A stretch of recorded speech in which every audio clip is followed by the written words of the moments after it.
All right. Hi, everyone. Welcome to week 4. We have ethical decision-making models. So, weeks 1 through 3, we're really establishing our foundation of who we are as leaders, who we are as ethical leaders, the role of power and social responsibility that we also have within our organization's ethics, etc. Right? It's kind of understanding like where are we in this field of applied ethics. Week 4 onwards are going to be a little bit more like strategy oriented. Okay, like now if we have, let's say we have an ethical scenario, a scenario that is challenging our ethics, or we have to apply some of our ethical values. How do we do that? How do we go about that? And people often, some people have ethical frameworks. Or there have been some ethical frameworks created, and that's what we'll work through in this module. Others might just fly by the seat of their pants, right?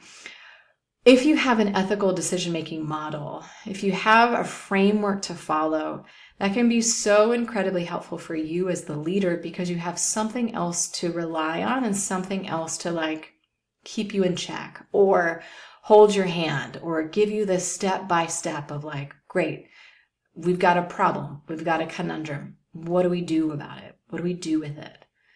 Instead of feeling like it's just a blank slate and a blank page, here are some steps that you can take. Now, there are a lot of ethical decision-making models out there in the world. You can Google ethical decision-making model and find a number of them.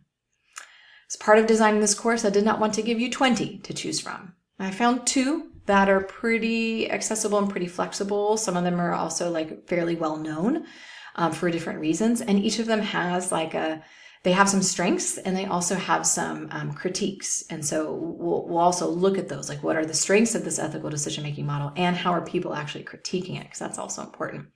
How you choose to use these in your real world scenarios is completely up to you. You might follow one to a T, or you might take this from this model and that from that model and kind of make your own ethical decision-making model, which is how people continue to make these models and frameworks moving forward. But the 2 models that we'll look at here in this course are Kidder's ethical checkpoints.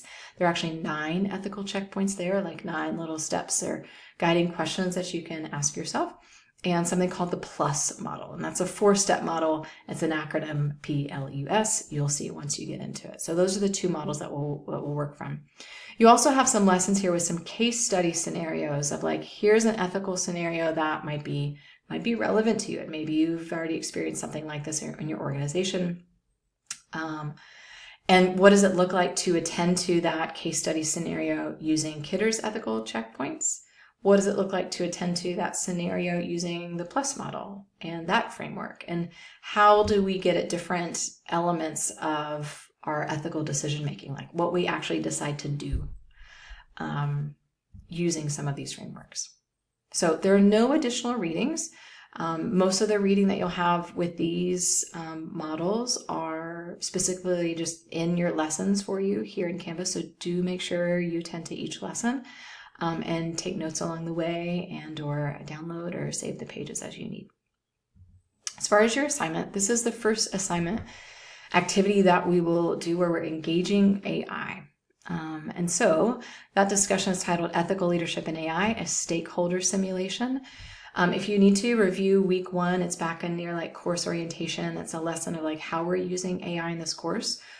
You'll find with the activity, like we're not using AI to write for us or to like summarize what the ethical framework is. That's not the goal. We're actually using AI to help create an ethical scenario that we might experience in our organization.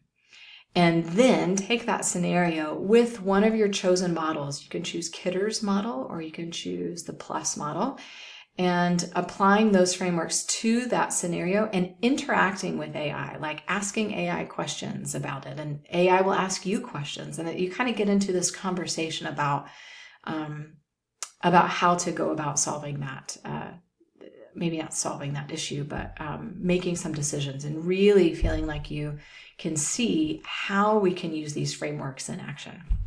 There are prompts provided for you. So you can use whatever access to AI that you have. Free access to ChatGPT will work just fine for this assignment. You do not have to pay for any AI. So do not pay for any AI. Access something for free. We're just using this as like a thinking partner, a thinking buddy. And so there are some prompts that you'll copy and paste, but then you'll have to add all of your details, and you'll have like a fun conversation interaction with AI.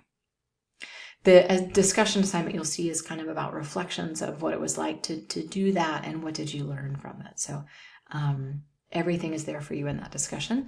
You have a DIP status update, and from here on out, I will stop giving you an explanation of what page 1 is and what page 2 should be. You should know that by now. But I am going to give you a reminder. You have like a big formal reminder in week 5 to take a look at your final paper. Your final paper is like this ethical thinking in complex contexts.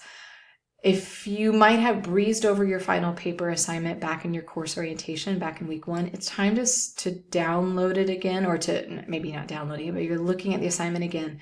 You're looking at all the components, because now that you've are working through week 4, you completed weeks 1 through 3, there are some ideas that you can already start to plug in to your paper. So start outlining some of your ideas. Do not start writing right now. Just start outlining. Okay. So reminder, it's due in week 7. But getting started now and outlining your ideas, why some of these weeks are really fresh, is going to help future you. So you're trying to set future you up for success for writing your final paper. And final, another gentle, friendly reminder that double check to see if you have a scheduled chair check-in this week. And if you do, please attend to it, be timely, and make sure that you come prepared. All right, that's it for week 4.